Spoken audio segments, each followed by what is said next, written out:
नमस्कार, मैं हूं शरद द्विवेदी और आज का हमारा मुद्दा है विधायकों की मुश्किल। चौधरी निकाल पाएंगे सॉल्यूशन या हल?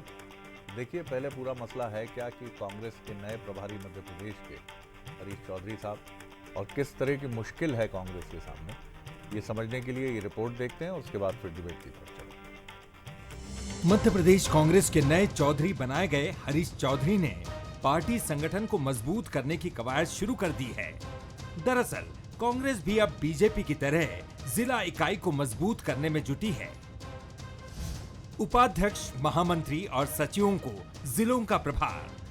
पार्टी चाहती है कि प्रभारी जिलों में 4 से 5 दिन करे प्रवास, कार्यकर्ताओं के बीच रहें और संगठन की नब्ज टटोलें। जो भी कमी दिखे उसे दूर करने पर काम करें। ज्यादातर उपाध्यक्ष और महामंत्री बने विधायक और पूर्व विधायक। अगले चुनाव की तैयारी में जुटे हैं विधायक और पूर्व विधायक। दूसरे क्षेत्र में जाकर एक हफ्ता नहीं रुकना चाहते विधायक। विधायकों, पूर्व विधायकों को क्षेत्र में पकड़ कमजोर होने का डर प्रदेश प्रभारी के सामने जाहिर कर चुके हैं अपनी इच्छा। 1 महीने में 1 हफ्ते प्रवास न कर पाने की कह चुके हैं बात। विधायकों की मुश्किल और प्रभारी से बात पर कांग्रेस का कहना है कि सबको अपनी बात रखने का अधिकार है। ये 2 तरह की बातें, ओपन डिस्कशन की बात थी। और जब प्रभारी जी ने पूछा कि कौन कितना समय दे पाएगा, तो कुछ जो विधायक हैं उन्होंने कहा कि 5 से 7 दिन देना हमारे लिए संभव नहीं है, हम थोड़ा उससे कम समय दे पाएंगे। तो ये तो एक ओपन डिस्कशन है, पार्टी की बात है। और पार्टी में जो व्यवस्था है, हर जिले के अंदर प्रभारी हैं, सह प्रभारी हैं और सह प्रभारियों को विधानसभा की ड्यूटी है और उन सह प्रभारियों के ऊपर मॉनिटरिंग का काम जिला प्रभारी का है। तो निश्चित रूप से एक बैलेंस बनाने की बात है। प्रदेश कार्यकारिणी में कांग्रेस ने सभी 66 विधायकों को शामिल किया है और पार्टी ने उन्हें अलग अलग जिलों का प्रभारी बनाकर जिम्मेदारी सौंपी है। लेकिन विधायक पशोपेश में है, क्योंकि उनके सामने 28 की चुनौती है। विधायकों की इस कश्मकश पर बीजेपी तंज कस रही है। प्रदेश प्रभारी जी नए हैं, उन्हें मध्य प्रदेश का धरातल, मध्य प्रदेश की भौगोलिक स्थिति का और मध्य प्रदेश की जो कांग्रेस की स्थिति है उसका भान ही नहीं है, उसका कोई ज्ञान नहीं है। रूप से उनको डर भी है और उनकी स्थिति, कांग्रेस की स्थिति बहुत खराब है। धरातल पर कांग्रेस पूरी तरह समाप्त हो चुकी है। इसलिए कोई भी व्यक्ति जमीन की बात तो करता नहीं है, केवल नेताओं के आसपास घूम के नेतागिरी करना, ये कांग्रेस की आदत है। 2023 के विधानसभा और 24 के लोकसभा चुनाव की हार के बाद कांग्रेस का फोकस बूथ स्तर से लेकर जिला इकाई तक को मजबूत करने पर है। नई कार्यकारिणी में सबको साधने की कोशिश में पार्टी ने विधायकों और पूर्व विधायकों को उपाध्यक्ष और जनरल सेक्रेटरी बनाया। अब ये लोग अपनी विधानसभा छोड़कर दूसरी विधानसभा में नहीं जाना चाहते। विधायकों की मुश्किल को प्रदेश प्रभारी कैसे हल करेंगे ये तो पता नहीं, लेकिन सवाल ये है कि ऐसे में कांग्रेस 2028 के लिए मजबूत जमीन कैसे तैयार कर पाएगी। तो ये है पूरा मसला जिसे आपने देखा और समझा। अब बंसल न्यूज़ के सवाल देख लीजिए। क्या कांग्रेस के प्रदेश प्रभारी हरीश चौधरी के प्लान से विधायक परेशान हैं? क्या 28 में हार के डर से, 28 यानी 2028 जब चुनाव होंगे मध्य प्रदेश में, तो 2028 के विधानसभा चुनाव में हार के डर से क्षेत्र छोड़कर प्रभार के जिलों में नहीं जाना चाहते हैं विधायक? और तीसरा सवाल, विधायकों की ना के बाद जिलों में संगठन को कैसे मजबूत करेगी कांग्रेस? तो हमारे गेस्ट हैं, उनसे मिल लीजिए। भूपेंद्र गुप्ता जी हैं, सीनियर लीडर, मुख्य प्रवक्ता कांग्रेस के, बहुत स्वागत है। ब्रिज गोपाल लोया जी हैं, सीनियर लीडर, प्रवक्ता बीजेपी के। और जय नागड़ा जी हैं हमारे साथ, जो वरिष्ठ पत्रकार और राजनीतिक विश्लेषक के तौर पर बने रहेंगे। जय जी, आप तक मेरी आवाज़ पहुंच रही है? हाँ, वो स्काइप पे मैं कनेक्ट हो जाता हूँ, एक बार कॉल करने का बोल दीजिएगा। जी, वैसे हाँ। वॉइस तो क्लियर तब तक आप अपनी वहाँ से प्रयास तो जारी रहेंगे ही, तब तक एक टिप्पणी आपने पूरा विषय देखा और समझा, जय जी। और आपने देखा कि किस तरह से विधायकों के मन में ये चिंता है कि वो अपने क्षेत्र में जाएं और अपने क्षेत्र को छोड़कर दूसरे क्षेत्र में जाएं संगठन की मजबूती के लिए, तो कहीं उनका अपना क्षेत्र कमज़ोर ना हो जाए। ये चुनौती सिर्फ कांग्रेस की नहीं है, ये आज का जो दौर है, जिस तरह की राजनीति है, ये बड़ी चुनौतीपूर्ण राजनीति है। इसमें लेकिन फिर भी कांग्रेस का ये कहना, कुछ ही विधायकों, अगर मैं मानूं भी कि ये सही बात है, कुछ ही लोगों ने कहा, तो कैसे देखते हैं आप इसको? दरअसल कांग्रेस में इस समय गहरा निराशा का वातावरण है। मैं देख रहा हूं कि कई जिलों में अभी जो संगठन की स्थिति है, कार्यकारिणी ढंग से बन नहीं पाई है। कई जगह संगठन की भंग कर दिया गया। मैं खंडवा की बात करूं तो यहाँ पर जो बाहर से आने वाले हैं उनमें भी हिचक है कि आखिर यदि जाएंगे तो वहां पे क्या बात करेंगे, क्योंकि पहला सवाल कहीं ना कहीं एक अंदरूनी कमजोरी है जिसकी वजह से जो कांग्रेस पहले जो आक्रामक होना चाहिए उससे ज्यादा डिफेंसिव मोड में दिख रही है। खंडवा में मैं बताऊं आपको कि यहाँ पर शहर कांग्रेस, जिला कांग्रेस दोनों कमेटियां भंग कर दी गई है और तब से यहाँ पे कोई संगठन के नाम पे कुछ नहीं है। तो ये जो स्थिति है ये बहुत जगह पर है और इसलिए जो ये कहें कि क्षेत्र में, तो मुझे नहीं लगता कि कहीं चुनाव हो रहे हैं जो विधायक है वो कहें कि क्षेत्र छोड़ के जा नहीं सकते, लेकिन कहीं ना कहीं वो जहां जाना चाहते हैं वहीं से एक फीडबैक आता है कि साहब यहाँ पे तो वैसी हालत खराब है। तो मुझे लगता है कि जो गहरा निराशा का वातावरण है इसकी वजह से कांग्रेस का मनोबल गिरा हुआ है और लोग हेजिटेट कर रहे हैं जाने में। ये आपने बिल्कुल ठीक कहा कि एक निराशा जब छा जाती है, और निराशा संक्रामक भी होती है, फैलने वाली होती है, कंटेंजियस जैसी बीमारियां होती हैं संक्रामक, निराशा और उत्साह दोनों संक्रामक होते हैं। और इस समय कांग्रेस में दुर्भाग्य से संक्रामक बीमारी की तरह नैराश्य का वातावरण है कि कैसे आगे बढ़ेंगे, हमारे पास वित्तीय संसाधन नहीं है, तमाम चुनौतियां हैं। बहरहाल ब्रिजगोपाल लोहिया जी, विषय कांग्रेस का है, आपकी टिप्पणी फिर भी आमंत्रित है कि आप कैसे देखते हैं। और आज के दौर में ये सही बात है कि कोई भी स्थानीय विधायक या सांसद अपने क्षेत्र को छोड़ना नहीं चाहता है, क्योंकि अब राजनीति इतनी अनप्रेडिक्टेबल हो गई है, लेकिन कांग्रेस के लिए चुनौती और गहरी है। जी देखिए शरद जी, इसमें हमें जी करना पड़ेगी, चाहे भारतीय जनता पार्टी के विधायक गण हो, पूर्व सांसद गण हो, कोई भी किस्म के जनप्रतिनिधि हो। अभी अभी सबने चुनाव में सबकी ड्यूटी लगी थी, सबने जा जाकर चुनाव कराए और वो भी अपने गृह क्षेत्र से 400-400 किलोमीटर दूर लोगों ने यात्राएं की, प्रवास किया। अच्छा, जन आशीर्वाद यात्रा के समय का आपको याद है, या संगठन का कोई भी काम हो, जब संगठन काम हाथ में लेता है तो भारतीय जनता पार्टी के विधायक गण हो चाहे सांसद गण हो प्रवास करते हैं। हाँ, परंतु देखिए कांग्रेस में ये लगातार रहा है, कई मर्तबा थोड़ा उत्साह आता है मगर आप उसे जब थोड़े से देर बाद देखते हैं तो वो उत्साह विलोपित हो जाता है। और जहां तक चौधरी साहब का सवाल है तो उन्होंने तो आते ही कहा था कि हम तो शून्य से प्रारंभ कर रहे हैं। उन्होंने एक दिन में ही इस स्थिति का आकलन कर लिया था कि मध्य प्रदेश में संगठन की दृष्टि से कांग्रेस शून्यता की हो रहा है। मैं ये नहीं कह रहा हूं कि कांग्रेस शून्यता की हो रहा है, मगर संगठन की दृष्टि से। और एक बात और शरद जी है, बहुत सारे जिले हैं जिनमें कांग्रेस का जिला अध्यक्ष ही नहीं है और बहुत लंबे समय से नहीं है। प्रदेश की कार्य समिति बनने में 1 वर्ष लगा।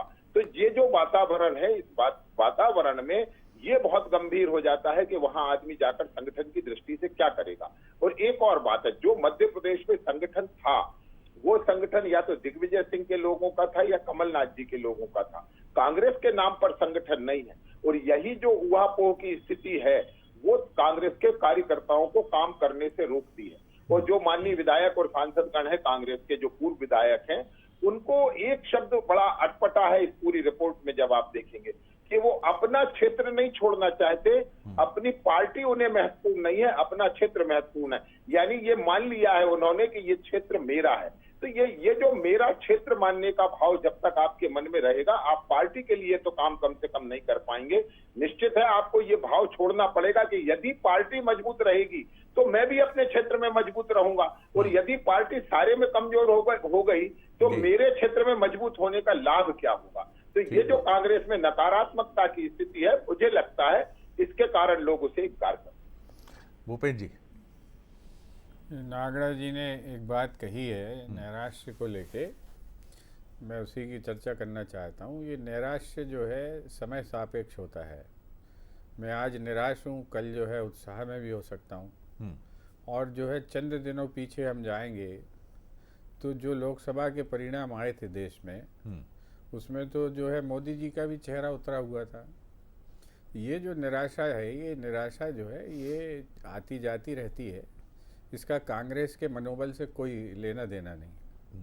कांग्रेस 140 साल से देश की सेवा कर रही है और जो लोग विचारधारा से प्रतिबद्ध लोग हैं कांग्रेस के अंदर, उन्हें जो है चुनाव की हार जीत से कोई बहुत महत्वपूर्ण फर्क नहीं पड़ता है। ये निरंतर उसके लिए काम कर रहे हैं। दूसरी चीज़ जो है, अपने क्षेत्र को ना छोड़ने की बात है, तो किसी ने मना नहीं किया। उन्होंने ये कहा कि हम 7 दिन की बजाय जो है 3 दिन देंगे। तो 3 दिन का प्रवास भी बहुत होता है। जब जिले का एक प्रभारी है और नीचे हमारी जो संगठन के और कई प्रभारी हैं, ब्लॉक के प्रभारी अलग हैं, तो उसको रिपोर्ट उन सब से लेना है और उसको रेगुलेट करना है। तो इसमें जो है उनने अपना विचार रखा है और इस पर जो है प्रभारी हमारा विचार करेगा। दूसरी चीज़, जो ये भारतीय जनता पार्टी के लोगों की खिल्ली उड़ाने में बड़ा मज़ा आता है और ये अपनी जो है फूटी हुई आँख कभी नहीं देख पाते हैं जी। आप जो कह रहे हैं कि हमारा प्रभारी शून्य से आया, तो वो क्या बोलेगा? आप जो है शून्य को क्या 100 बोल दोगे? जब उसको इस प्रदेश की कोई जानकारी नहीं है, पहली बार इस प्रदेश में आ रहा है, तो वो क्या बोलेगा? जब तुम्हारे धर्मेंद्र प्रधान पहली बार आए थे तो वो क्या 1000 की किताब पढ़ के आए थे क्या? और जब जो है यादव जी आए थे, भूपेंद्र यादव पहली बार मध्य प्रदेश में, तो क्या वो जो है पूरी किताब पढ़ के आए थे क्या? ये जो चीज़ है, इसको अपने को हंसी मजाक करने से आपको बड़ी हो सकता है कोई आध्यात्म का आपको बड़ा सुख मिलता हो, लेकिन ये जो है जीवन का और जो समाज में जीने का ये तरीका नहीं है। इससे बाहर आइए। आपका समय आ रहा है कि जब जो है लोग आपकी खिल्लियाँ उड़ाएंगे। अभी आपने इस प्रदेश के एक एक आदमी को भिखारी बना दिया जो आपके पास दरखास्त लेकर आता है। आपकी राजनीति करने का ढंग ये है और आप गौरव ऐसे गान कर रहे हैं कि जैसे आप बहुत महान हैं। आप लोगों को भिखारी समझते हैं, उसको कहते हैं कि टुकना भर जो है हमको दरखास्तें लोग दे के जाते हैं। तो आप बैठे क्यों कुर्सी पे? घर में बैठ के आराम कीजिए।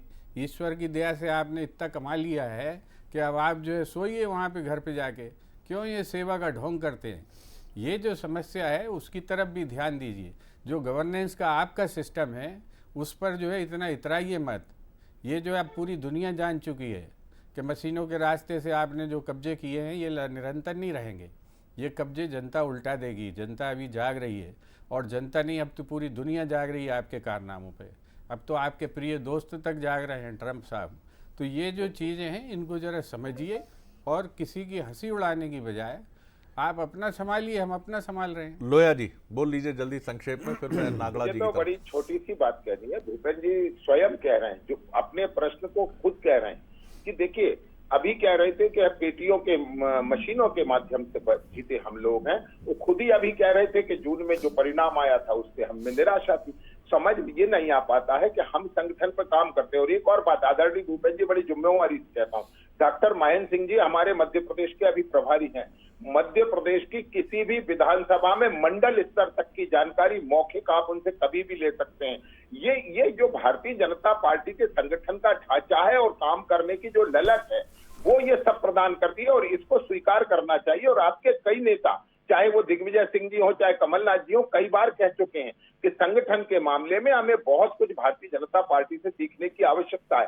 और मैं इसे बिल्कुल खिल्ली नहीं उड़ा रहा, ना आपका उपहास कर रहा, ना मजाक कर रहा, क्योंकि लोकतंत्र में मजबूत विपक्ष आवश्यक है। तो हमें तो आपकी भी आवश्यकता है। जय जी, राजनीतिक आरोप प्रत्यारोप अपनी जगह हैं दोनों दलों के, लेकिन सच्चाई ये भी है कि कांग्रेस के पास धीरे धीरे मध्य प्रदेश की ही मैं बात करूं तो 20-22 वर्षों में 14 महीने कोई बहुत ही फर्टाइल समय नहीं था। आपके पास अब आप निकलेंगे तो गाड़ी लगेगी, आप किसी क्षेत्र में रुकेंगे तो वहाँ होटल में रुकेंगे क्योंकि आप किसी रेस्ट हाउस में भी नहीं रुक सकते हैं। और चुनाव भी आपने अपनी जेब से ही अधिकतम पैसा लगाकर लड़ा है, जो 2023 का चुनाव है। इन परिस्थितियों में और बीजेपी ने बड़ी चतुराई से कई जगह गोला बारूद और रसद ये रोक रखा है। कैसे देखते हैं आप? ये भी एक बड़ी चुनौती है और आगे जाकर ये कांग्रेस के लिए और संकट का कारण बनेगी।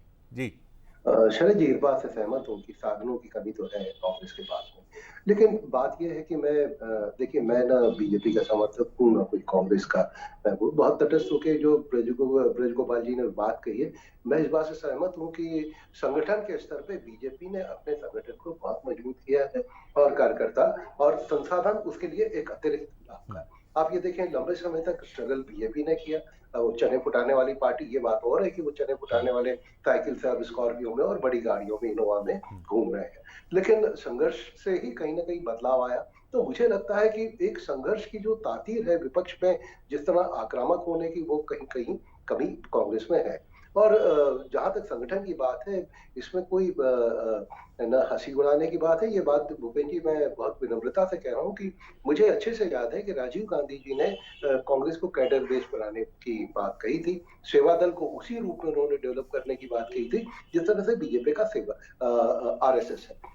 ठीक है, विचारधारा अलग है, एक सेटअप की बात कर रहा हूँ, लेकिन वो सेवा दल वाला जो स्वरूप था वो आगे चल नहीं पाया। तो कांग्रेस के पास इस समय कैडर की जरूरत है, एक संगठनात्मक ढांचे की मजबूत की जरूरत है। वो कहीं ना कहीं कोऑर्डिनेशन की कमी तो है ही, और इसका असर जो है वो नीचे तक आ रहा है। तो मुझे लगता है कि कांग्रेस को अपना संगठन अपना पहले मजबूत करना पड़ेगा, तब आप जाके आक्रामक हो पाएंगे ज्यादा, और ज्यादा आप अपने कार्यक्रमों को नीचे तक ला पाएंगे। जी भूपेंद्र जी, सवाल यही सबसे बड़ा है कि विचार के प्रति किसी भी दल की, किसी भी संगठन की किस तरह की सोच और दृष्टि है। बीजेपी विचार के प्रति समर्पित दल के तौर पर देखा जाता है, और महत्वपूर्ण बात यह भी है कि पीछे से आरएसएस और उसके आनुषंगिक संगठन बीजेपी के लिए एक बहुत मददगार के तौर पर सामने आते हैं, जो बहुत सेल्फलेस होकर, उनका कोई खुद का उद्देश्य नहीं होता कि खुद को क्या लाभ मिलेगा। आपके यहाँ इसकी कमी बहुत देखी जाती है कि आपका जो सपोर्टिव सिस्टम है, वो सेवा दल एक बड़ा मजबूत संगठन था, लेकिन जो भी कारण रहे हों, अब वो कहीं परिदृश्य में नज़र नहीं आता। देखिए, क्या है कि एक संरचना का अंतर है, और जो नागड़ा जी ने बात की, मैं उससे बहुत हद तक सहमत हूँ। हमारे नेता सहमत हैं। कमलनाथ जी बार बार कहते थे, मैं 10 बार इसी चैनल पे बोल चुका हूँ कि हम जो है संगठनात्मक संरचना से हमारी लड़ाई है, हमारी लड़ाई जो है, और उसी रास्ते पर हमें बढ़ना चाहिए। क्या होता है कि जब कोई निरंतर जहाँ पर जब असफलता होती है, तो जो आप ढांचा बनाते हैं, उस ढांचे को भी बहुत सारे लोग लूट के ले जाते हैं। बीजेपी तो रोज़ यही काम कर रही है कि जो है फिर हम कमज़ोर होते हैं, फिर जोड़ने की कोशिश करते हैं, ये दीवारें तोड़ जाते हैं, ये फिर जो हमारे लोगों को चुरा के ले जाते हैं, किसी को टॉफ़ी दिखाते हैं, किसी को बिस्कुट दिखा के ले जाते हैं। तो ये जो है, ये नर्सरी हम खड़ी करते हैं जी, हमारी नर्सरी को ये हर तरीके से डैमेज करने की कोशिश कर रहे हैं, एक तरीके से नहीं। ये बात ज़रूर कहते हैं विचारों में कि साहब लोकतंत्र में विपक्ष को बड़ा मजबूत होना चाहिए, लेकिन विपक्ष को जो है, विपक्ष को जिस तरीके से ये नष्ट करने की कोशिश करते हैं, कोई दुनिया में ऐसी पार्टी है जिसने इस बात का खुला आह्वान किया हो कि हम कांग्रेस मुक्त भारत कर देंगे? कि इससे बड़ी निर्लज्जता लोकतंत्र के लिए क्या हो सकती है? और वो जो है, ये तो खुलेआम कभी कांग्रेस, जब ये 2 थे, 0 थे, हमने इनके लोगों को जो है, अपने पार्टी के लोगों को बाहर हटा के इनको जिता के सामने लाए, इनको जिंदा रखा विपक्ष के रूप में। हमने नारा लगाया कभी कि हम जनसंघ मुक्त भारत कर देंगे? हमने कभी नारा लगाया कि हम आरएसएस मुक्त भारत कर देंगे? लोकतंत्र के जो आपके हाथ रंगे हुए हैं पूरी तरह से, और आप जो है नसीहतें दे रहे हैं, हम कोशिश कर रहे हैं खड़े होने की, यही हमारी ताकत है कि हम आज भी ख़त्म नहीं हुए, हम 40% लिए खड़े हुए हैं। आपकी सारी कोशिशों के बावजूद, आपके सारे हमलों के बावजूद, आपके सारे अनैतिक प्रयासों के बावजूद हम खड़े हैं, और हमारा 40% खड़ा हुआ है, और वो 40% पलट के आता है आपकी कोशिशों के बावजूद। ये जो है, ये चीज़ ख़त्म ऐसे नहीं होती है। हम विचार के रूप में खड़े हैं, और जहाँ तक हमारे सेवा दल के उन प्रयासों का तो मैं हिस्सा था, मैं कोऑर्डिनेटर कार्यक्रम का भी हिस्सा था कि हमने किस तरह से संरचना की है और किस तरह से जो है देश के नवनिर्माण का काम किया है, ये हमसे ज़्यादा कौन जानता है। हम अपना करियर छोड़ के कांग्रेस पार्टी में इसलिए काम करने आए थे, मैं तो आईएएस ऑफिसर होता, तो ये काम करने इसलिए आए थे क्योंकि हमारे पास ये कल्पना थी कि आज जो है इस राष्ट्र के निर्माण का अंग्रेज हमसे बोल कर गए थे कि तुम जो है चिंदी चोरों के हाथ में ये देश जा रहा है, गिड़गिड़ा कर हमारे पास वापस आओगे कि आप ही संभाल लो इस देश को। हमने उस देश को खड़ा किया, हमारे पास खाने के लिए गेहूं नहीं था, उस देश को हमने खड़ा किया। हमारे लोग आधे दिन एक समय भूखे रहते थे, एक समय में उस देश को हमने खड़ा किया। हमारे योगदान को जो है केवल जो है हंसी में उड़ाया नहीं जा सकता, लेकिन हम आज कमजोर हैं, हमें दिख रहा है कि हम कमजोर बिल्कुल हैं। लेकिन वो कमजोरी ये सच्चाई है, ये सच्चाई है हमारे उसको गिरा नहीं सकती। अब न रहे वो पीने वाले, अब न रही वो मधुशाला, न वैसे लोग हैं जो विचार के प्रति आपकी तरह आसक्ति रखते हैं क्षमा सहित, और जो पार्टी के प्रति पूरे डिवोशन के साथ है। जी ब्रिजगोपाल जी। केवल 2 बातें कहना बात थी। एक तो माननीय भूपेंद्र जी कह रहे थे कि हमने कब जनसंघ को खत्म करने की कोशिश की, तो उन्हें याद दिला दूं कि 1975 से 77 तक 19 महीने आपने तो जनसंघ के पूरे कार्यकर्ताओं को जेल भेज दिया, मैं नेताओं के 26,000 से ज्यादा। दूसरा आग्रह एक और है आदरणीय भूपेंद्र जी, आप इसलिए परेशानी के दौर से गुजर रहे हैं कि आपके पास सरकारों के साथ चलने वाला संगठन होता है। हमारे पास संगठन की मर्जी से चलने वाली सरकारें होती हैं जो अपनी विचारधारा और कार्यक्रम पे नियत रहती हैं। इसलिए सरकार रहने और ना रहने का बहुत बड़ा असर नहीं जाता है। जो बार बार आप जो कहने की कोशिश कर रहे हैं उसकी वास्तविकता ही ये है कि बिना विचारधारा की केवल सरकार के भरोसे आपने जो संगठन बना रखे थे वो संगठन अपने आप ढह जाते हैं जब सरकारें चली जाती हैं। तो ये स्वीकार करिए कि हम कहीं ना कहीं जो संगठन की बात थी और एक जो अभी सेवा दल की बात हुई थी, किस तरह सेवा दल मजबूत हुआ था माननीय राजीव गांधी जी के समय। आज वो सेवा दल कहाँ गया? सेवा दल को समाप्त भी देखिए उसी परिवार ने किया जिसने खड़ा किया था। तो ये जो आपने संगठन के स्तर पर जो कमजोरी लाए हैं, राहुल गांधी जी ने NSUI को समाप्त किया, उन्होंने युवक कांग्रेस आज दिखाई भी नहीं देती है। तो देखिए इसको स्वीकार करिए कि कहीं ना कहीं कांग्रेस को संगठन के स्तर पर कांग्रेस ने ही कमजोर किया है। भारतीय जनता पार्टी को तो आपने और बेहतर करने का अवसर दिया, चाहे डांट कर दिया, चाहे गाली कर दिया, मगर हमने एक बेहतर संगठन बनाया। भूपेंद्र जी संक्षेप में जी। लोया जी का बहुत धन्यवाद कि वो हमारी पार्टी पर इतनी बारीक नज़र रखते हैं और जो है बड़ी सही दिशा में सोचकर उन्होंने एक विशेषज्ञ की तरह बात की। आपका बहुत आभारी हूँ। और लेकिन मैं आपसे कहना चाहता हूँ कि कोई चीज़ ऐसे ख़त्म नहीं होती। आप लोग कैसे ज़िंदा हो गए मालूम है? आपके भोपाल के नेता कैसे बने?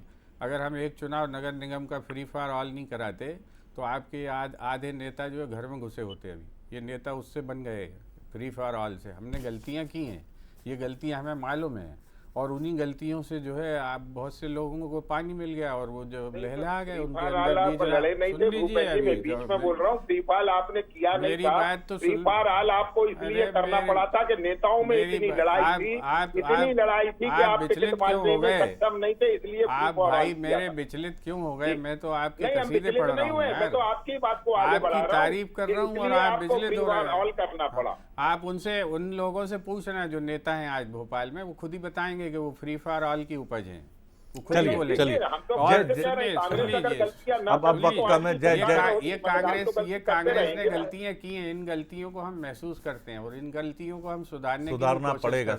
जय जी, और इन्हीं गलतियों से हम सबक लेके आगे बढ़ने की कोशिश। फाइनल कमेंट जय जी फाइनल कमेंट जी। भूपेंद्र जी की ताप कोई वाकई अच्छी है, मतलब दिल को छूने वाली। ये बात होनी चाहिए, स्पिरिट है। और ये बात सही है कि कांग्रेस का अपना इतिहास रहा है, कुछ गलतियां की उसको स्वीकारा। और कांग्रेस यदि आज ये बात सही है कि आज भी 35 से 40% लोग आज भी कांग्रेस के साथ खड़े। कहीं ना कहीं ये भी दिशाहीनता है, संगठन की कमजोरी है, शायद उस पर ध्यान देने की जरूरत है, मुझे लगता है। लेकिन कांग्रेस वैचारिक रूप से आज भी कम से कम कड़ी है। हाँ, इसको ठीक करने की जरूरत है, घर को ठीक करने की जी। और सबसे महत्वपूर्ण बात है कि जैसा हम जानते हैं कि जब दो टीमें या प्रतिद्वंदिता होती है तभी प्रतिभा निखरती है।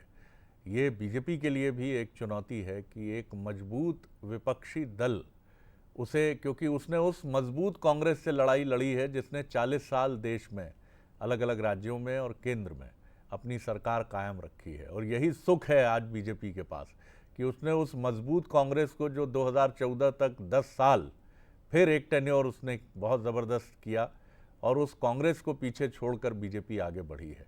अगर कांग्रेस कमज़ोर होगी तो उस कमज़ोरी का असर कहीं ना कहीं बीजेपी पर आएगा, देश के लोकतंत्र पर आएगा।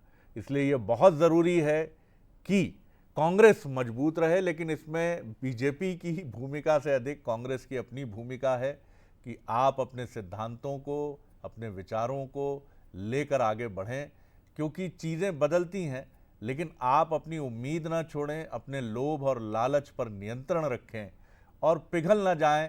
जब थोड़ा सा आपके सामने प्रलोभन की गर्मी आए तो आप पिघल कर बर्फ़ ना बन जाएं। आप खड़े रहें अडिग और अविचलित रहते हुए, जैसा बीजेपी ने 2 सांसदों के साथ सफ़र शुरू करके अब जवाहरलाल नेहरू जी के कीर्तिमान की बराबरी की है, जो एक मिसाल भी है। बहुत धन्यवाद आप तीनों मेहमानों का। आगे देखिए छत्तीसगढ़ आज का मुद्दा, शपथ पर सवाल, सियासी उबाल। नमस्कार।